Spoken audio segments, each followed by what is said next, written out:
ফ্যাক্টরিদের ভিতরে শ্রমিক এবং মালিক পার্টির যদি কোনো রকম অমিল থাকে সেটা নেগোসিয়েশনের মাধ্যমে সমাধান হবে। গতকালকেও শ্রম মন্ত্রণালয় থেকে বলা হয়েছে এবং এই যে রেসপেক্টেড আইজিপি পুলিশ ওনার সংবাদ সম্মেলনে ডিরেক্ট বলে দিচ্ছেন যে কোন রকম রোড ব্লক এখন থেকে এটা গ্রাহ্য করা হবে না।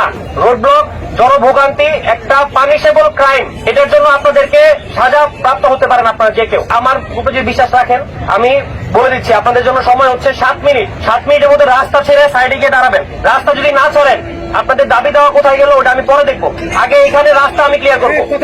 আমার কথা পরিষ্কার, আমি আশা করি 7 মিনিট সময়। 7 মিনিট পরে এখানে যারা থাকবেন তারা আমার ডিরেক্ট আদেশ ভঙ্গ করছেন এবং এই জনভোগান্তি ক্রিয়েট করছেন, এই পানিশেবল ক্রাইমের আন্ডারে আপনারা জেলে যাবেন। 7 মিনিট পরে আমি যদি দেখি রাস্তা এখানে ক্লিয়ার এবং আপনার ওইখানে, আমি আইপি পুলিশ আমরা আমাদের একদম সর্বোচ্চ চেষ্টা করবো আপনাদের দাবি দেওয়া যত হানি করা যায় আমরা করে দিয়ে তারপরে এখান থেকে যাবো। কিন্তু 7 মিনিট পরে যদি আপনারা এখানে থাকেন, রাস্তা যদি ব্লক থাকে, আপনি আমার পক্ষের না, আমি ধরে নিব। Thank you.